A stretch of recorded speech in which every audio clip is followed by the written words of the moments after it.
আসসালামু আলাইকুম। আজকে এই মাছের রেসিপিটা আপনাদের সাথে আমি শেয়ার করব, তো আসুন দেখে নিই। এগুলো হলো সমুদ্রের রূপচাঁদা মাছ। তো আমরা যখন কক্সবাজার যাই তখন সেখান থেকে কিছু মাছ আমরা নিয়ে আসি। তো সেইখান থেকে কিছু মাছের ভিডিও আপনাদেরকে করে দেখাচ্ছি। প্রথমে মাছগুলো ভালোভাবে কাটে ধুয়ে নিয়েছি। নেওয়ার পরে দিয়ে দিলাম স্বাদমতো লবণ, হলুদের গুঁড়া আর শুকনো মরিচ। দেওয়ার পরে মাছগুলো ভালোভাবে মাখিয়ে নিলাম। আপনারা এখানে ছোট্ট একটা টিপস ফলো করবেন, কিছুটা তেল দিয়ে দিবেন। এতে করে হয় কি, যেগুলো মাছে আঁশ থাকে না, যদি তেল দেন তাহলে মাছগুলো বেশি ছিটায় না। আর আমি মাছগুলো এরকম একটু কাটে কাটে দিছি, যেন ভিতরে সহ মশলাগুলো প্রবেশ করে আর ভালো সুস্বাদু হয় এজন্য। তো মাছগুলো মাখিয়ে রাখার কিছুক্ষণ পরে আমি রান্না শুরু করে দিলাম। আর কড়াইয়ে তেল দিয়ে দিছি, দেওয়ার পরে দিয়ে দিলাম কিছুটা লবণ। যদি এই টিপসটা আপনারা অবলম্বন করেন, তো যে কোনো মাছ আপনারা ভাজেন বা রান্না করেন সেগুলো কিন্তু সহজে ভাঙবে না।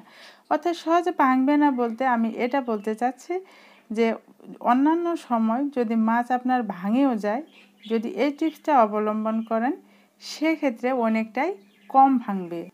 আর যখন মাছ আপনারা উল্টোবেন তখন একটা জিনিস মনে রাখবেন যে অপর পৃষ্ঠাটা যেন ভালো মতো করে হয়, তারপরে উল্টাবেন।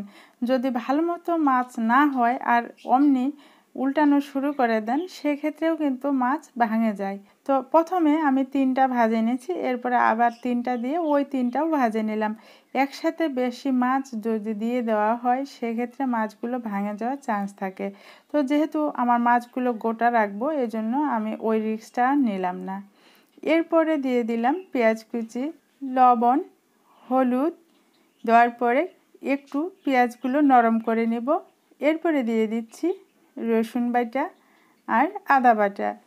এরপরে পেঁয়াজের সাথে এই মশলাগুলো একটু ভেজে নেব। জিরে বাটা দেওয়ার ভিডিওটুকু আমার স্কিপ হয়ে গেছে, তো আপনারা একটু জিরে বাটা দিয়ে নেবেন। শুকনো মরিচের গুঁড়া আর ধনিয়ার গুঁড়া, এইগুলো যেহেতু শুকনো গুঁড়া এজন্য অল্প একটু পানি সেই মাছের বাটিটাতে দিয়ে ওই হলুদ মরিচ ওইগুলো সহ দিয়ে দিলাম। এখন অল্প আঁচে ভালো মতো সময় নিয়ে কষাতে হবে।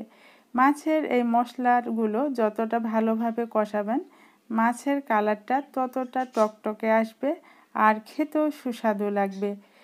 এরপরে মাছগুলো আমি পেঁয়াজ মশলার সাথে দেওয়ার পর 2 পিসটা অল্প আঁচে একটু সময় নিয়ে ভালো করে আরও কষাই নিলাম। যখন দেখবেন যে ভালো মতো কষানো হয়ে গেছে, এরপরে আরও কষালে মাছের মশলাগুলো পুরা হয়ে যাবে, তাহলে কালারটা নষ্ট হয়ে যাবে। এজন্য টকটকে কালার থাকা অবস্থায় পানি দিয়ে দিতে হবে ঝোলের। আর ঝোলের পানি যে যেরকম খেতে পছন্দ করেন, অনেকে কম ঝোল খায় একবারে, আবার অনেকে একটু সামান্য ঝোল দেয়, তো আমরা মাঝামাঝি খাই। ঝোল দেওয়ার পরে দিয়ে দিলাম কাঁচামরিচের ফালি আর একটু লবণ কম হয়েছিল, সাথে একটু লবণ। এখন দিচ্ছি কিছুটা কুচানো ধনে পাতা। এরপর নাড়ে চাড়ে আমি মাছটা নামাই নেব।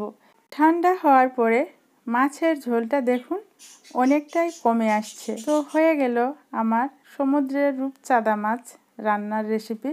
আপনাদের কাছে কেমন লাগলো জানাতে পারেন কমেন্টে। সবাই অনেক ভালো থাকবেন। আল্লাহ হাফেজ।